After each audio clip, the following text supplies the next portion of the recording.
자, C 언어에서 열거형은 뭐 크게 뭐 다른 의미 없고요. 역시 얘도 열거형 enumeration,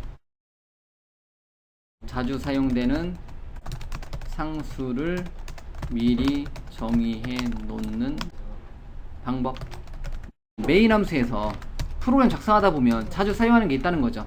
예를 들면 방향 같은 거, 상하 좌우 요런 거에 대해서 만약에 C 언어에서 이제 그거를 문자로 넣는 게 아니라 상이면 0, 하면 1, 좌 2, 0, 1, 2, 3 이런 4개의 상수로 어떤 프로그램 작성한다든가, 요일을 데이터에 넣어놓고 작성한다든가, 아니면 이제 회사에서 쓰는 어떤 단어에 대해서 어떤 걸 미리 넣어놓고 작업을 한다든가 등등등 해줄 수 있어요.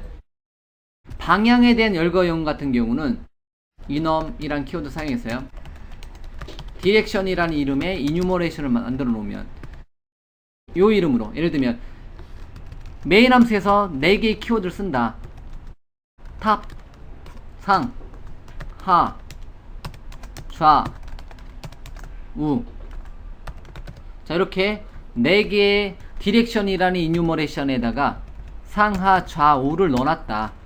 그러면 이거는 뭐 우리가 선택의 여지가 없이 얘가 탑이라는 키워드가 0이 저장돼요. 여기 순서대로 얘가 1이 저장돼요. 여기가 2가 저장돼요. 여기가 3이 저장됩니다. 순서대로. 그럼 우리는 어쨌든 나중에 프로그램 작성할 때 탑은 현재 프로그램 내에서 무조건 0이에요. 바텀은 현재 프로그램 내에서 무조건 1이에요. 그러니까 신경 안 쓰고 어떤 개발할 때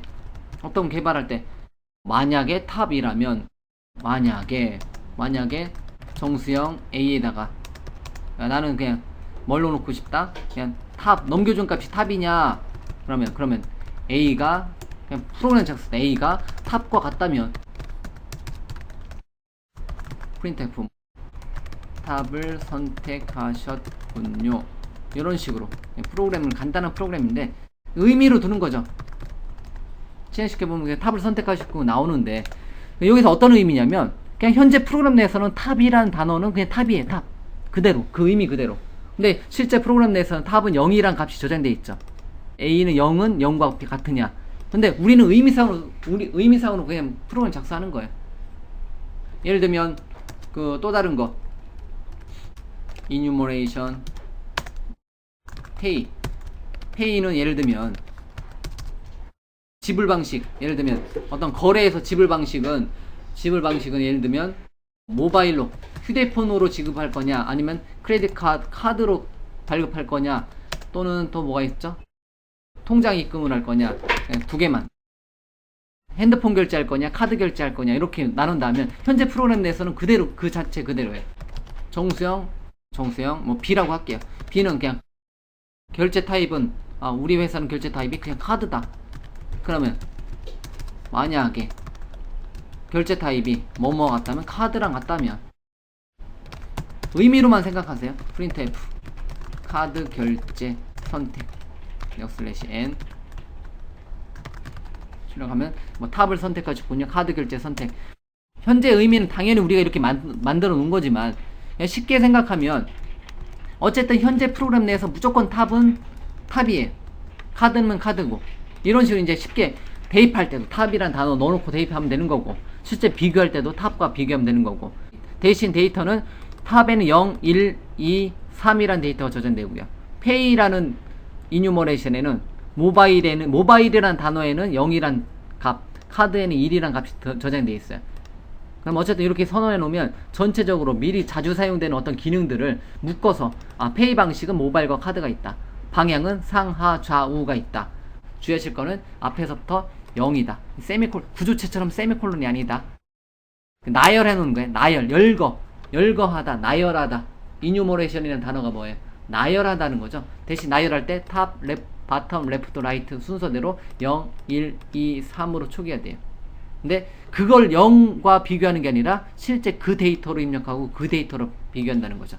이게 이제 대규모 프로젝트, 그러니까 좀 큰 규모의 프로젝트에서 열거형이 많이 쓰는 이유가, 어떤 단어에 대해서 기억하기 어려워요. 항목이 4개가 아니라 한 10 몇 개 있다. 그럼 다 기억하기 못한다. 그러면 열거형을 쓴다는 거죠. 이렇게 우리가 의미를 두는 거죠. 상하 좌우, 페이는 모바일, 카드. 또 이제 페이먼트에 대해서 이제 더 추가된다. 페이먼트에 대해서 뭐 직접 뭐 다이렉트다. 다이렉트 거래다. 뭐 현금 거래다. 등등등. 이런 거에 대해서 이제 더 추가를 하고 싶다. 더 추가를 하고 싶다면 계속 여기만 추가하면 되는 거고요. 프로그램에서는 그냥 계속 우리가 원하던 방식으로 요것만 하나만 더 사용하면 되는 거. 그런 식으로 이제 확장해서 사용할 수 있다는 거죠. 이뉴머레이션 같은 경우는 일단은 그 예제로 다룰 때는 좀 난감해요.